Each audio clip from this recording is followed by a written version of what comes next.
You are listening to the Special Needs Children podcast with Chitra Iyer.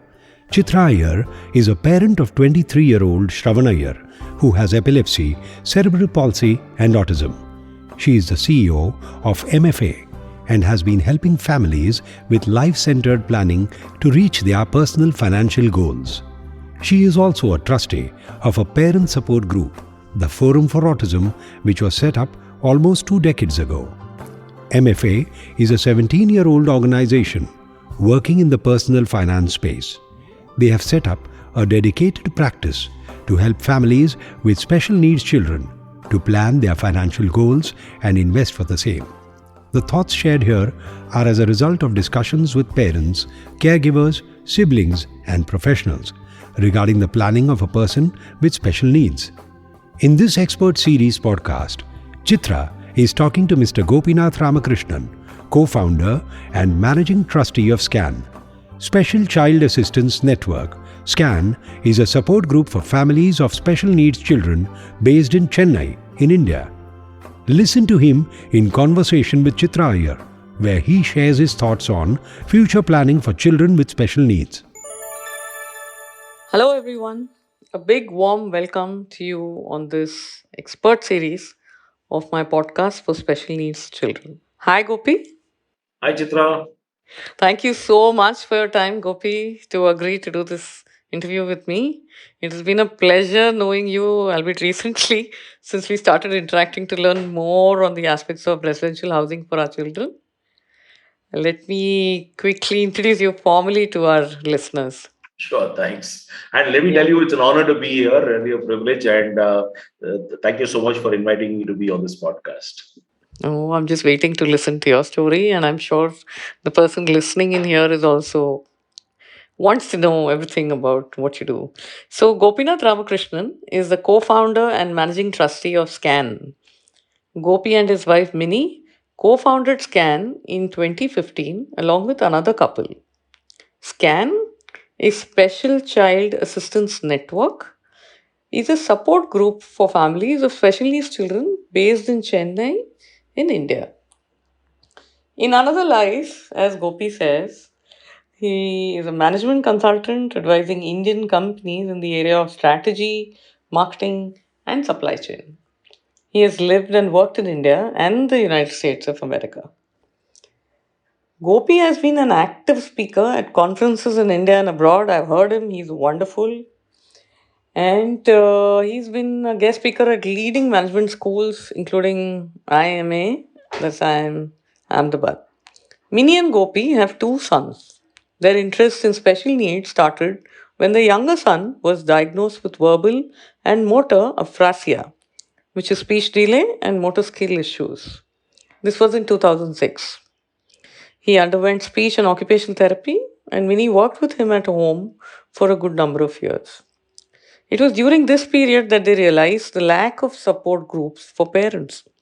Minnie and Gopi also love animals and have 5 dogs whom they've adopted from the streets and also take care of a number of them in the neighborhood. So let's start, Gopi, Sure, Chitra. with that fantastic experience. I'm coming to you with the straight first question, Gopi. Can you please share your journey of living with a special needs child with us? Sure. As you just mentioned in the intro, for us, the journey started in 2006 when our son was diagnosed as not quite being on the spectrum, but having a lot of characteristics which are very typical to the autism spectrum.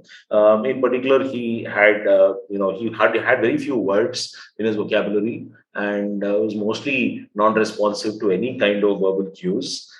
He also, as we found out, had fine motor skills issues, hated to pick up a pencil or a crayon and draw. This was when he was about 2.5 years old.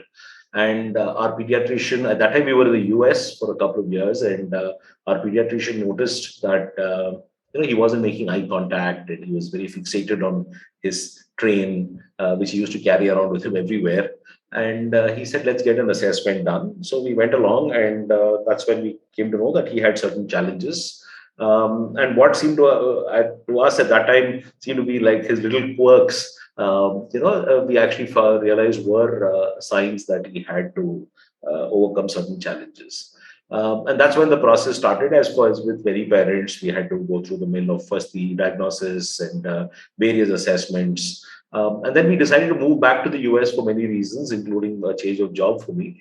So we came back to Chennai, which is home for both of us, and started running around the mill of speech therapy, occupational therapy, and so on. And quickly realized that unlike the US, where a lot of things are quite organized in terms of you're told what to do, your diagnosis is done, so now go for this therapy, that therapy, etc. There's a plan worked out for you beautifully, and you just have to follow it.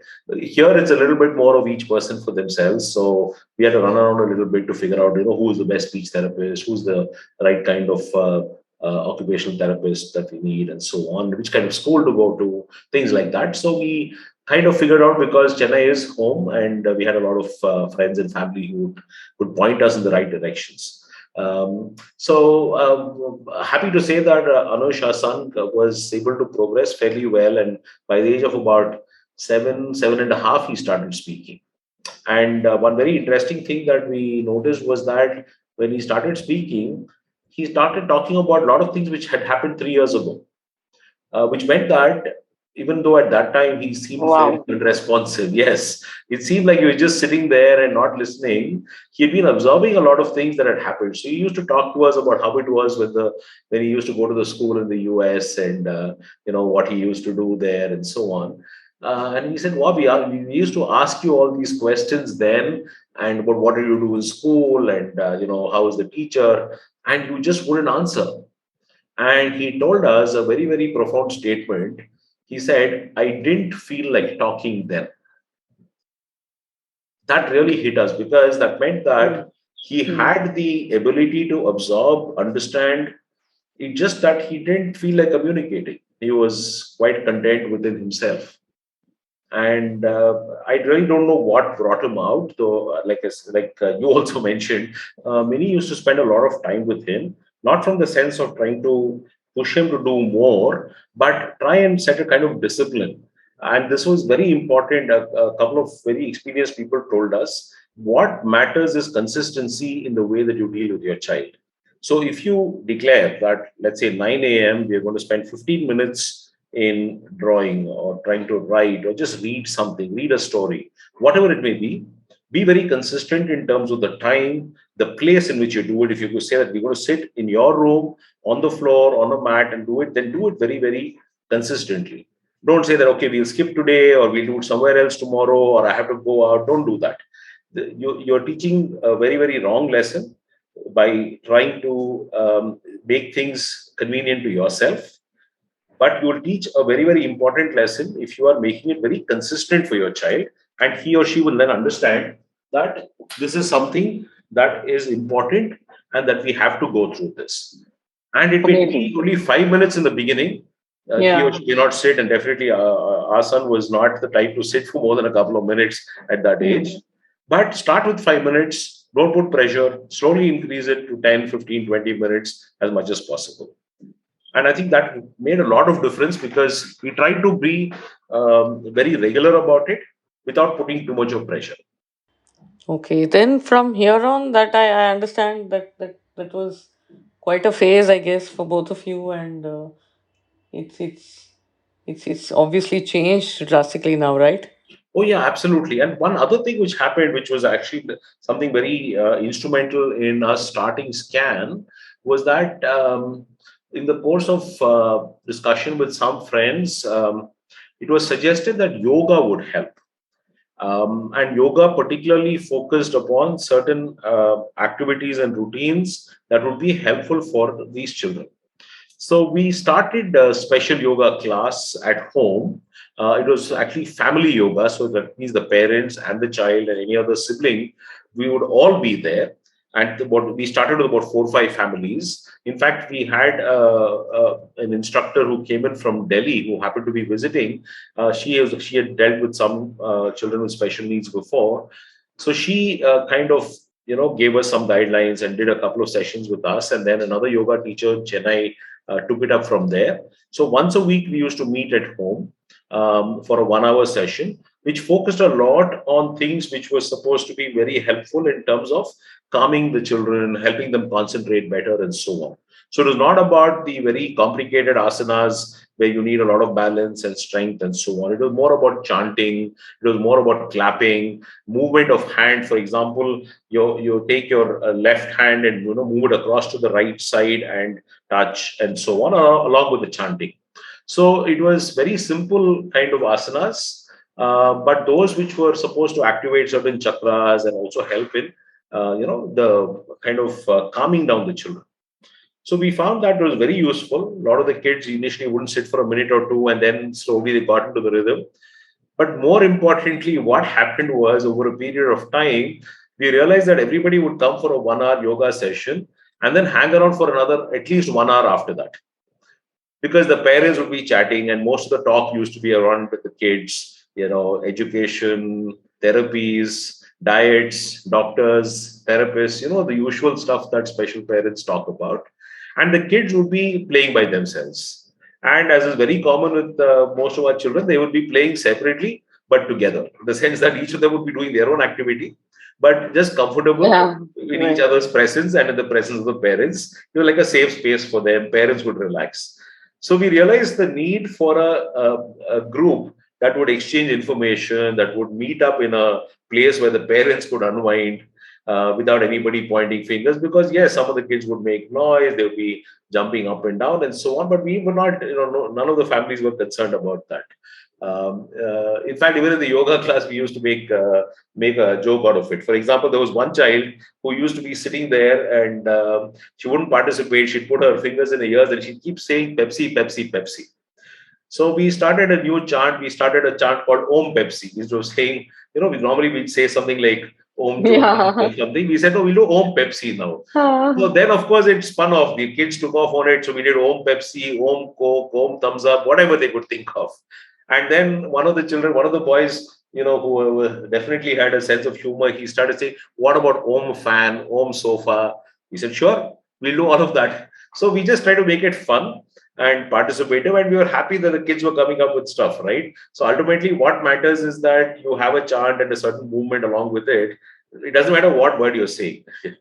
It's not. There's nothing sacrosanct about saying a particular word. Yeah. So it was fun. But like I said, the post yoga extended chats is what led us to believe that interaction, peer interaction for both the parents and the children were very important. And despite the fact that some of the parents, the children were like in their teens, and we thought the parents knew everything about dealing with the condition their child had, still they were interested in knowing what's happening, what are the new things, what are the different things we can try, and so on. So there's a need for information to be shared. So actually, SCAN started off as a very innocuous WhatsApp group called Info Exchange. I think it was called actually initially Moms Info Exchange because mostly it was moms. Very few dads involved. So Moms Info Exchange was probably the first avatar of what became eventually SCAN. And it was a very important part of our team as well. And then moving on from there, so what all have you all gotten into and what are all the accomplishments, work in process for SCAN? Okay, great. So, like I said, we started SCAN more to be able to give a platform for parents to learn more, especially for parents who had children who've been recently diagnosed and wanted to know. And the typical first question people ask, right? When will my child be cured? How long will it take for my child to be normal? And Absolutely. That's the kind of thing which naturally they are interested in trying to figure out how to get over that hump of being on the spectrum or Downs or whatever it may be. And you have to counsel them. So we started off with that. In 2015, when we came up with this name, one of the members came up with the name, and we said, let's have one big party. Let's just have one big event. We'll get together because we've been seeing a lot of people only on the WhatsApp group, and it's time to meet. So we had one big event, and everybody had a lot of fun. And that's when one of our members, Vimal Balchandar, she said, hey, I've got some space. My in-laws' place is mostly free on the outside. It's an independent house and there's a lot of space outside. Why don't I create a place for us to meet more often? because clearly meeting in a large group like this has its benefits, and we all relax, the kids relax. It's a lot of fun. So let me try and figure out something. So a few months later, I think maybe towards the end of 2015, she opened the center called Mitra, which of course, as you know, means friend, which was essentially the hub for all the scan activities. And very soon after that, we started, having not just social gatherings, but we had classes for the children. We had art class, we had yoga, drums, and so different kinds of classes which are therapeutic in nature, but it's not from a therapy perspective that we had them, but it's more because the kids would enjoy them, and we wanted to have it in a safe space where we could get an instructor who would encourage them and know how to deal with the kids, so that they would also, the parents would again not feel threatened by it. We also then started conducting workshops. We actually, I think, started off with a series of parents, the senior parents, so to speak, exchanging, sharing their journey, talking about what they had, what they had faced and how they'd overcome the challenges. Mm, I think it was called Gyan Budwar. We used to have it on a Wednesday. And the whole idea was that most of the kids were going to school, so you can the parents could drop off the kids at school and then come for this, and then go back in time by around noon to pick them up, either for lunch or if they were only going for half a day. So the Wednesdays were the days for this. So like that, we started a number of workshop type of thing, educational programs. We had the social events, and then we realized that a lot of the kids are interested in food. They're interested in eating. Some of them are interested in making food. Like you must have seen, a lot of the children are very good at cutting vegetables. They cut them Yeah, so yeah, neatly yeah. and so wonderfully. And we had one child, for example, who loved to mix stuff. So we said, let's start a kind of a cafe, which is not really a commercial thing, but is more of kind of an excuse for getting together and having a party. So let's have an event and let's arrange for some entertainment, something or the other. So we that ran quite successfully for till the pandemic started. Unfortunately, we had to cut it short then. So we used to call it Mitra Cafe, and we used to have it mostly on Sunday evenings, once or twice a month. Some of the moms and kids would make food, very simple stuff, right? Sandwiches, and the guy would like to mix. Arya would make bel puri, and a few other items that the kids would like to have, and we'd have some games or some music. And we came across a wonderful lady, a music teacher who also had a few special kids. She was teaching a few special kids, and she said, "Let me arrange for one music program every month. It'll not be some professional; it'll be a very good amateur, somebody who's learning from her or somebody she knows who was, at a performing level." And it was worked out fabulously. So this lady Monali Balasubramaniam, started arranging these programs, and we'd find the place was packed. We had the performers ranged in age from 10, 12 years kids to all the way to people who are 60 years old, and across a wide variety of genres. So we had, Western music, we had ghazal night, we had dapangudu, or folk songs, different kinds of music. And most of our kids love music, whether they're on the autism spectrum or they have CP or Downs. A lot of them love music, and the place used to rock. And the best part is, a lot of people who are passing by, because it's a very quiet residential area and people used to go for walks in the evenings, people passing by would peep in to see what's going on. And we just wave them in and say, come on in and listen to some music and have some snacks. Um, and it became wonderfully inclusive. We once had, in fact, there's a temple down the road from this place, and there was a busload of pilgrims, whose bus was parked right across from Mitra, and they'd come from somewhere down south in Tamil Nadu. And this was a temple for Lord Murugan temple. So they're all in this traditional red attire, red saris, red dhotis. They're going to the temple. About 50 of them were hanging around outside the gate because they could hear some very nice music inside. So we said, come on in. And in fact, a couple of the people were a little scared, saying that, 50 people coming in, God knows what will happen. It'll be like a mob. We said, listen, they've come for the love of music and they're pilgrims going to a temple. So, it's not going to be anything out of hand here. So they came in and they danced to some of the songs and they danced with our kids and had a gala time. And then they said, we really will pray for all of you. And they left. So, what struck me was these are all moments which we have created for ourselves to have fun, but they're also wonderful moments for teaching the rest of the world what a special child is. What is it that a child with autism actually feels like, or, what impression do they leave when you interact with them? Not just by reading about them in some book or magazine or seeing something on television or a movie. So it was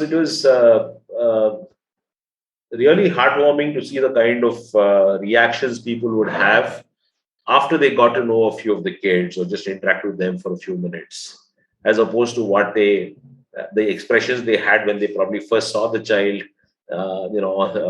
having a tantrum or meltdown before that. So, how did the concept of residential come in from there? Okay. So, we were chugging along, very content with what we were doing, information sharing, fun events, and so on, workshops. But always this question was there at the back of everybody's mind, and every so often, so it would come up, right? What after us? Who will look after our children after us? Who will be there to be with my child when he or she is 40 years old? I will definitely not be there. Who's going to be there for my child? Because my child needs support.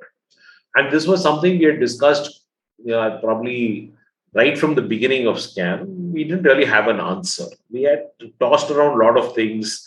You know how it is. You say, oh, let's build a nice residential community. Let's buy some land and we will have all these beautiful things there. Everybody will have a house and we'll have all these facilities, etc. All those are actually pipe dreams, because when we actually went out and looked for land in Chennai, it's impossible to find anything affordable anywhere close to the city. Then you end up going 100 kilometers away for something affordable. And then you say, it won't work now. Yeah, we'll have to do it when we are close to retirement.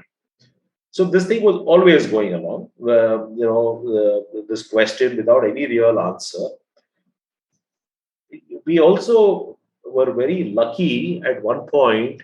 We were engaging very closely with Vidyasagar. Vidyasagar is an institution in Chennai which has been catering to children with special needs for the last 36 years or so. And they've been wonderfully accommodative of all the things that we wanted. They used to help us in many, many things. They were very welcoming of a parent group. And they also very, um, happy and a little envious about Mitra and our Mitra Cafe evenings, because they said this is the kind of programs that should be happening all the time. How do you guys manage to pull it off? So we had a wonderful relationship. We still do. And we had a lot of programs with them, a lot of workshops about some of the things that you talk about, which is, trust deeds and financial planning, etc. So in that process, we realized there was some very, very key elements which came out. One was, why should we look at the future of our child being in a situation or an environment which is removed from society? Because most of the options you have for residential setups are most of the time uh, away from the city, right? So you tend to create an isolated life for your child in a very well-meaning manner, thinking that's the best thing that can happen. So one of the points that used to come up was, why not as part of society? Why should we deprive ourselves of the benefits of society? So in that process of discussing all the parameters around how to manage money, how to manage the trust deed and trustees and so on, one thing which I took away was, whatever solution we come up with has to be part of society and not something which is kind of taking our children into an isolated experience. The second thing which came up again in discussion and part of my own thinking process was that we should not reinvent the wheel, because there are many facilities, many places where they start thinking about buying land and building the accommodation, all the facilities. I said, really, we are not experts in this, right? Buying land is such a laborious and possibly you can get cheated out of things. We really don't know how to do this well, whether it's in terms of the price or the actual title deeds and so on, the legal aspects. And then construction is another nightmare. Why should we be getting into all of this? We are not the best people at this. So let's find a way of providing all these facilities without actually having to create these things. So when you take the two together, we want to be part of society. We want somebody else to do all this work around land and building and so on. At the same time, we want to have a lot of facilities like a swimming pool and sports facilities and entertainment facilities. We want all that. I came to the conclusion that the best option would be to look at one of the large residential communities already being developed and be a part of that. And I know in Chennai, as is the case in Bangalore and Mumbai and Delhi and everywhere, all the other large cities, there are a number of developments which are coming up or are already in place, which have well over 1,000, maybe even up to 5,000 dwelling units or apartments or villas spread over large acreages, anywhere from 10 acres to 50 acres. And they have a lot of facilities. So he said, why not we be part of one of these? So the builder is there to do all the, construction and make sure the land is got good title, etc. It's a kind of plug and play model for us. We will go there, be part of the community. We are going to be inclusive, therefore, and let's figure out what do we need in addition to what the builders normally provide. So then we had a core group. We had a wonderful core team which came together, all parents from SCAN. And it so happened that we also got the kind of skill sets that we needed. For example, we had one lawyer, one finance person, one marketing person, and myself, and a person who's very good at communicating. So the kind of our CRM person. So we had a team like this, which really, if we had to, in a corporate world, if you had to put together a crack team, that's the kind of profile I looked for. And that's what we got. And this team worked on it. And this is where the lockdown came in useful, I guess, because we were from early 2020 when we were all sitting at home and nothing to do. We had a chance to think about these things and start putting all this together. So that's when the idea kind of went from our minds into at least down on paper. And then we started looking at builders, looking at different developments, and finally came to what we needed in addition to the normal facilities provided. And we said, listen, we need to have a place for our cafeteria because our kids, when they're being looked after, may not be able to manage their food. So we need a cafeteria. We need a therapy center because some of them need ongoing physiotherapy or any other kind of therapy. We need to make sure medical facilities are there. We need to have space to run a vocational center, maybe even a school if we have younger children. So we put all these requirements down and we spoke to a lot of developers, and then we shortlisted them and evaluated and did all the stuff that normally one has to do to decide on something big. And we brought in about 40 families to go through this process and evaluate all of these options, and finally selected the one that we wanted. And one very important component in this was, again, based on some of the conversations we'd had with Vidya Sagar, where they pointed out that this whole notion of institutionalization, where you admit your child with any kind of disability, to an institution, is actually diminishing in the West. And a lot of research shows a lot of negative impacts. We in India are used to seeing in the cities, home for the deaf, home for the blind. I'm sure there's in every city you will find something. Probably started years back by some Jesuit or Catholic priests and still running well. But all those are places where you are living life by the bell, right? The bell rings, you wake up. The bell rings again, it's breakfast time. Everybody eats the same breakfast at the same time, and then you go and do something. And then again, when the bell rings, it's time for lunch. So the question was, after raising your child in perhaps a cosseted manner at home, where the child has a lot of choice in terms of what they want to do on a daily basis, what they want to eat, how they want to spend their time, and so on. Do you want to, at some point, send your child to an environment where their life is determined by the bell? And it was a very sobering thought, because we said that going to a hostel is fine as a child, and then as you grow up, then you are able to exercise choice. Here we are putting it in reverse. We are sending our children to a hostel at an advanced age, when after having exercised choice and a comfortable life, growing up. So we said we don't want to have institutionalization in that sense. We would rather be able to provide accommodation for people with special needs in a manner that they can live in as individualistic a manner as possible. Which basically means that in an institution, let's say they decide to go on a trip. Let's say there are 100 kids there, and they decide to go on a trip to the beach or visit some place. It's like, three buses will land up and all the 100 kids are gotten ready. They all get in and they all go together, right?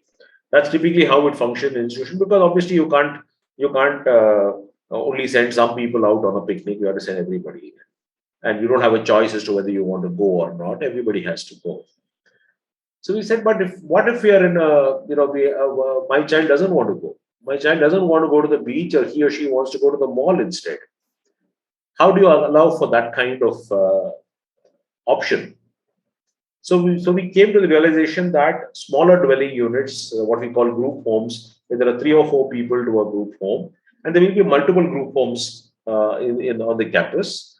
But within that group home, they can take decisions. So if the way we are visualizing is in our SCAN inclusive living project, let's say we have 10 group homes with 3 to 4 people per home.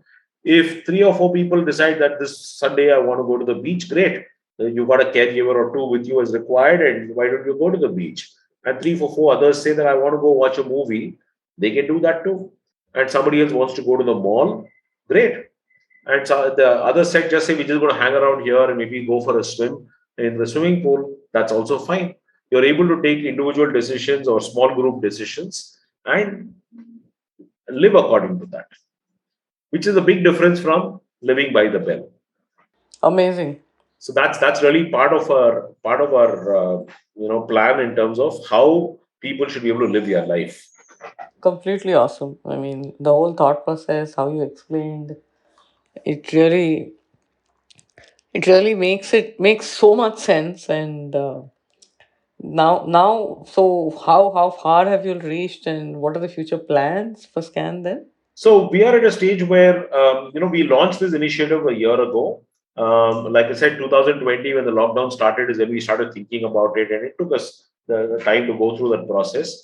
A year back, we launched this initiative once we had tied up with the builder called Akshaya in Chennai. And right now, we have about 65 families who have signed up for apartments. They bought their apartments in this community.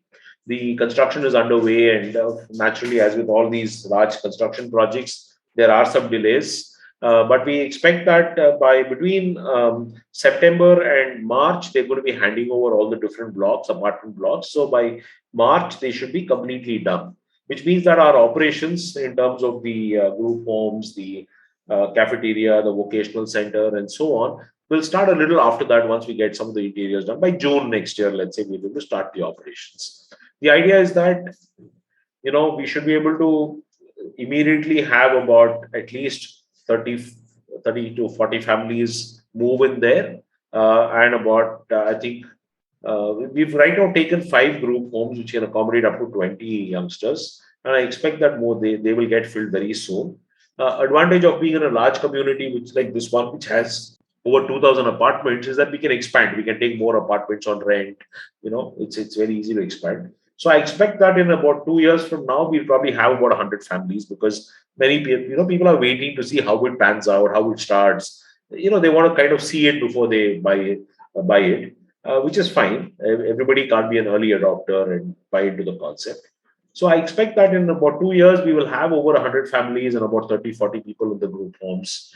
And that will, give us a good insight and experience to be able to replicate this in other places as well. Already there are a lot of inquiries, a lot of other groups across the country are talking about similar models. And naturally, we want to help everybody if they want to do something like this.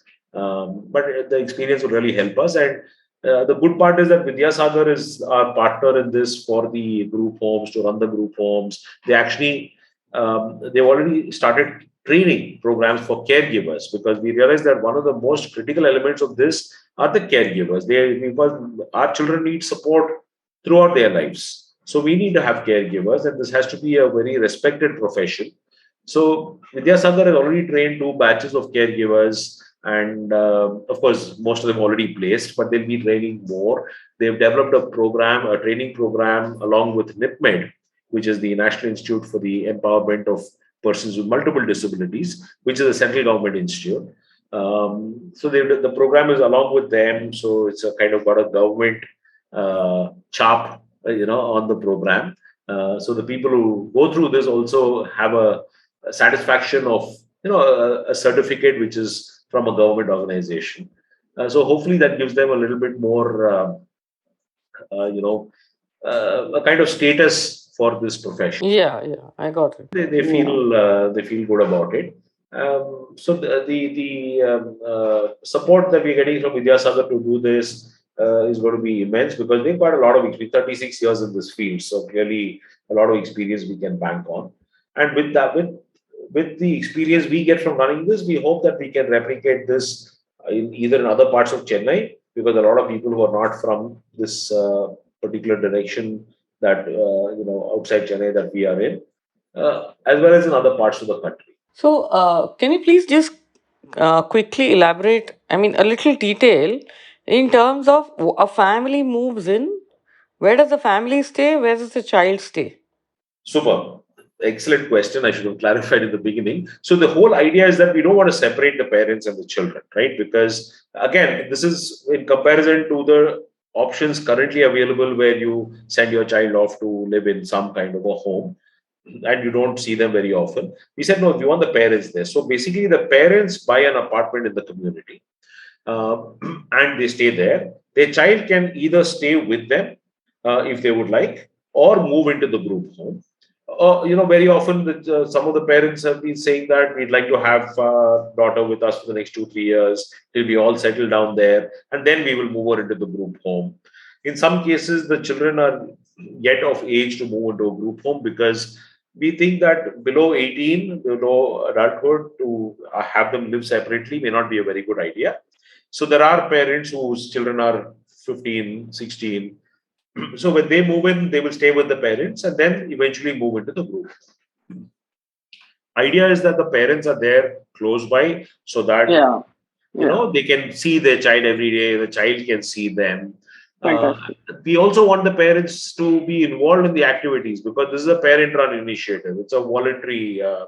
organization after all, so we want the parents to be involved. And Chitra, it's like, when you have a wedding in the family, Mm, everybody gets assigned a job, right? absolutely, You'll be absolutely. told, yeah, you look after the visitors who are coming in, and you look after Mm, the dining thing, and you look after the gifts, true, and true. so on. Everybody gets assigned a job. So we want to have the same thing, but except this be a lifelong wedding which is going on.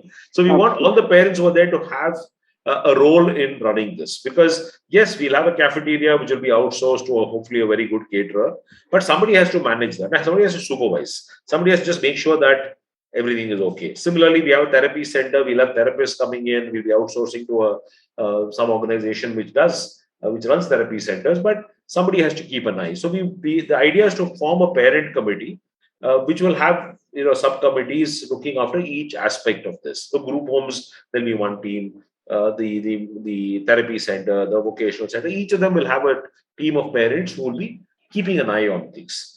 And in our committee, we also plan to have certain experts, like we want to have a special educator, a doctor, a psychologist, who will be part of the committee and visit often. And I've spoken to a couple of such folks, and they're very happy. So I told them basically, one Sunday a month, I would like you to come and either spend the morning and then have lunch with the children, or come for lunch and stay the afternoon and evening and have some fun, play some games, and basically get to know the youngsters who are there. And it's very important because, see, over a period of time, we want to be able to know whether the children are happy, and not all of them will be able to express it. We want to know if any of the children are facing any kind of abuse, or if they're feeling restrained or repressed or in any way. And very often, a psychologist or a doctor or a special educator professional may be able to spot something before anything gets out of hand, whether it's in terms of their nutrition and health, whether it's in terms of their emotional well-being, their mental health, whatever it may be. And we'll be having youngsters who may or may not be verbal or be able to talk about these things. So it's very important for us to have some professionals who are going to be there, and rather than it being an assessment kind of thing, no, I thought it would be better to have them come and mingle regularly so that they can spot changes in behavior, changes in health, and so on very easily. So we'll have the experts as part of the committee to come in, and they all love the idea of coming in and spending a day or half a day. So my next question, anyways, Gopi, I was veering towards, how, there has to be some element of planning where you're talking about where is my kid going to stay, how are they going to stay in the future, all of that. Okay, you've addressed that beautifully, you've thought through that very clearly.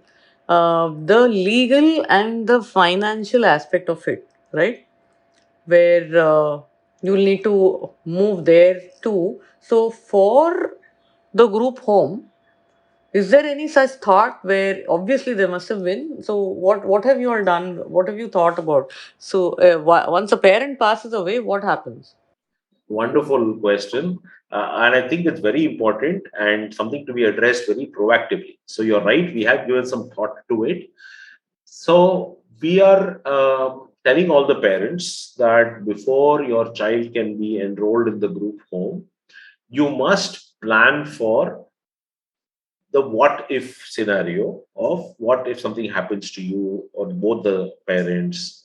How will things be taken care of legally? We have addressed the lifestyle of the child, taking care of the child in their occupation, their day-to-day life, and so on. So you have to take care of them legally, financially. So we have recommended that everybody should have their will. They should create a trust for their child, in which the assets can be put in, which will be on which the child will be supported, and very importantly, a letter of intent as well.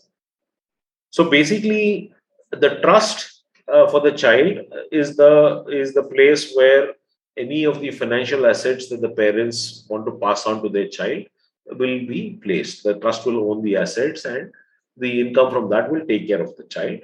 And the parents have to identify appropriate people as trustees. And the question which kept coming to us is, will not scan become the trustee and hold it for our child? So I've been resisting that, saying that it is a conflict of interest.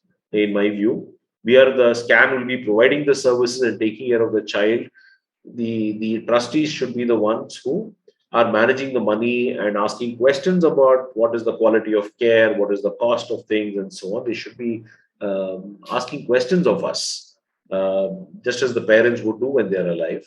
So that trust is very important. And then a letter of intent is also very important. I know there are different aspects which are talked about by financial planners and lawyers about what is there in the letter of intent.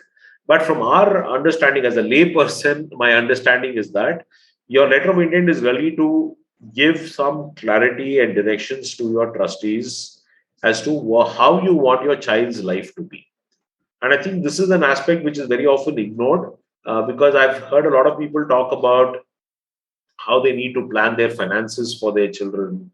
In fact, we had a workshop in which one parent was talking about the family properties they have, the assets they have, and how a share of it will come for his daughter. And he wanted advice on how to manage it because she was not in a She said she can't handle money. She doesn't understand the concept. She can't handle a bank account. So how do I manage the property? So actually, the person running the workshop said, "Sir, if you stop for a minute, have you thought about how your child's life will be led? Have you given that as much thought as what you're giving to how her money will be handled?"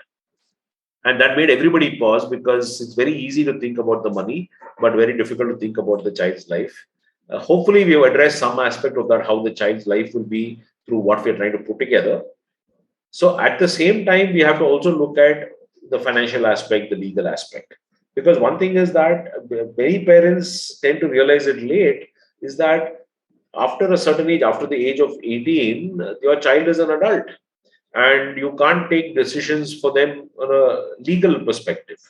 So you need to get your guardianship certificate or something like that, so that if you need to take decisions, if there is family property, for example, and you need to handle that, you need to have those legal documents in place.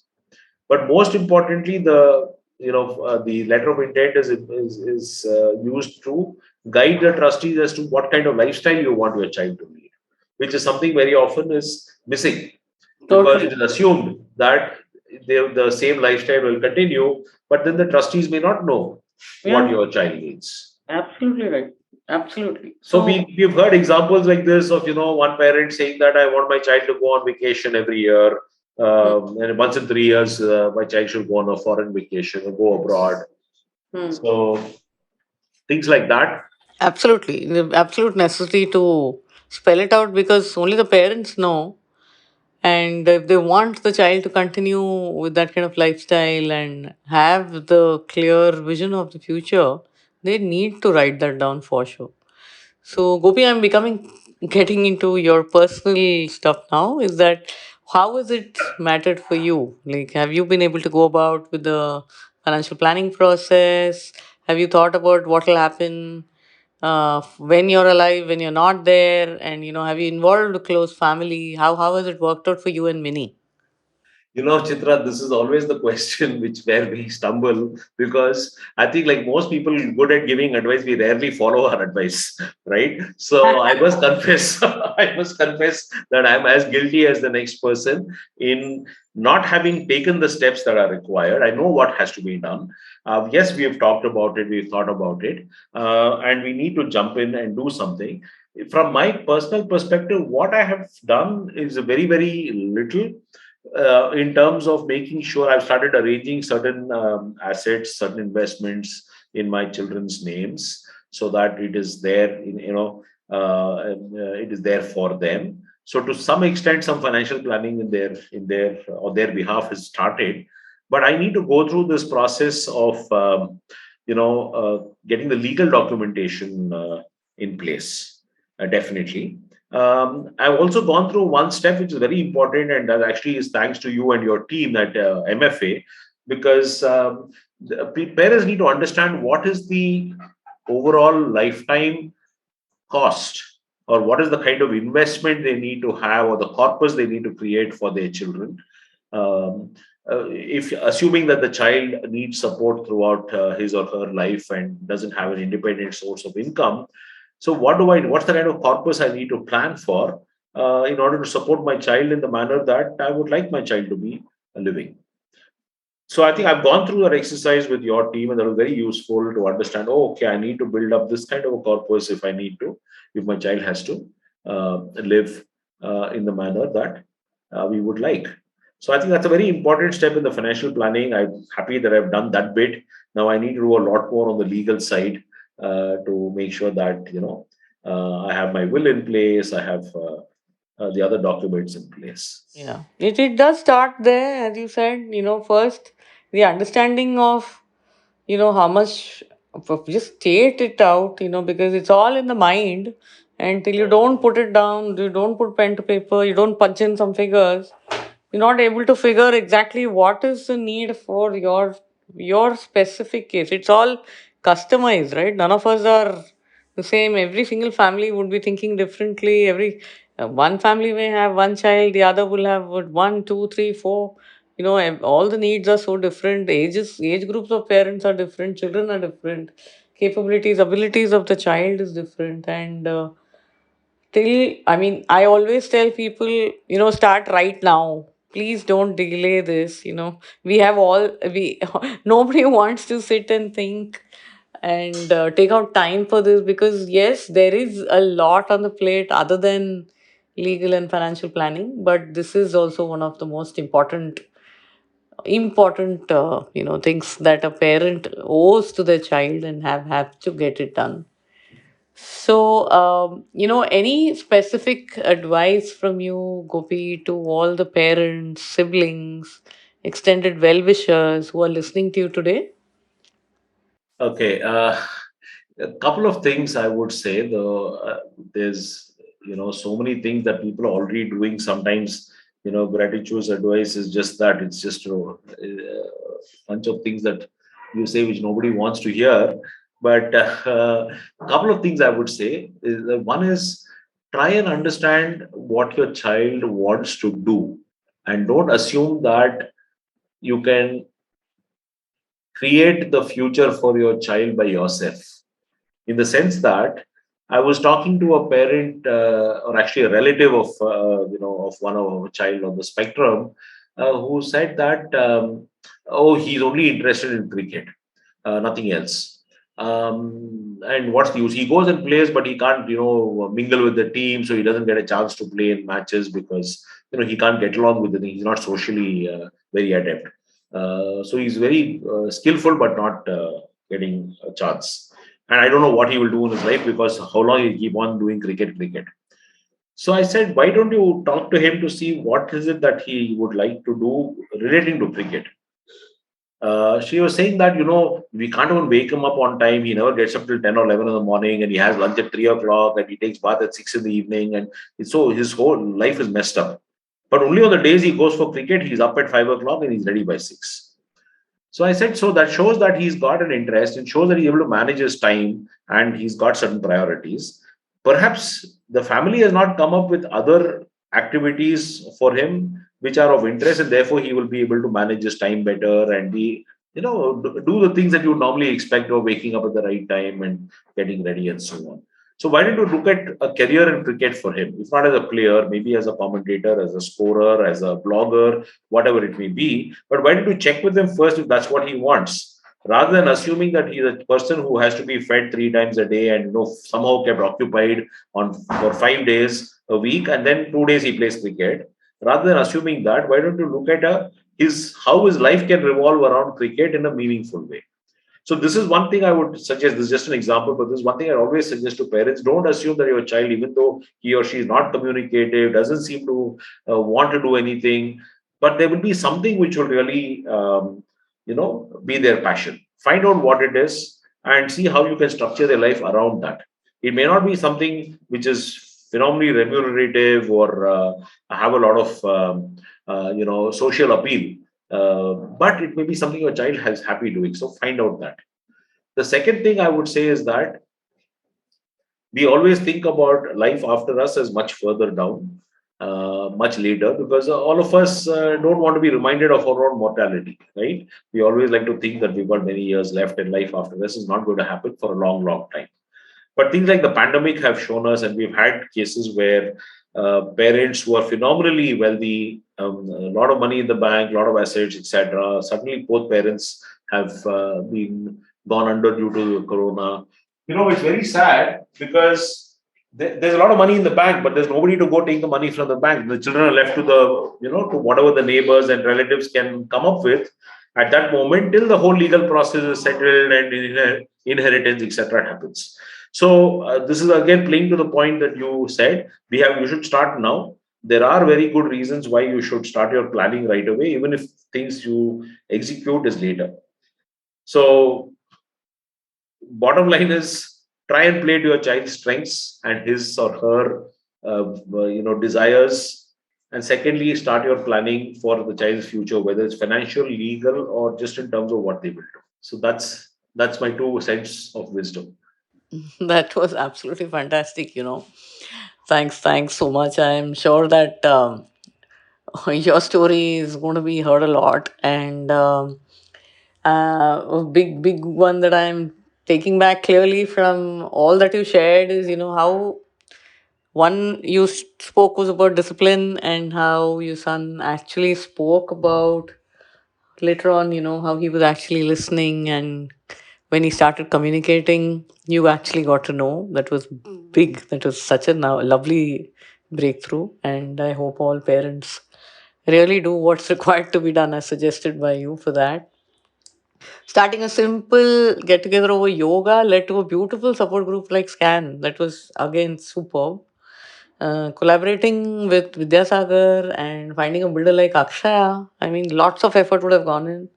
But that's again, I think it's like a pure, you've set up of classic, demo version, and people just need to learn from you across the country of how to go about this. Addressing the long term needs of the child in terms of what is going to happen and how services will be available. How beautifully you said that about, not being in a specific institution, but living their lives with their families, and also having the families around is such a beautiful inclusive concept that you guys have set up. um, Solutions around interest of the child, figure out what the passion is. That was also amazing what you shared. And yeah, what you ended it with, start right now, get the planning done and out of the way. Just be rest assured that yes, I have secured my child, irrespective of what happens to me tomorrow. I have taken care of this aspect completely. Get your planning done, get your investments in order, get your legal documents in place. So, superb, Gopi. I really, really appreciate you for sharing your wisdom, your entire experience in this short time.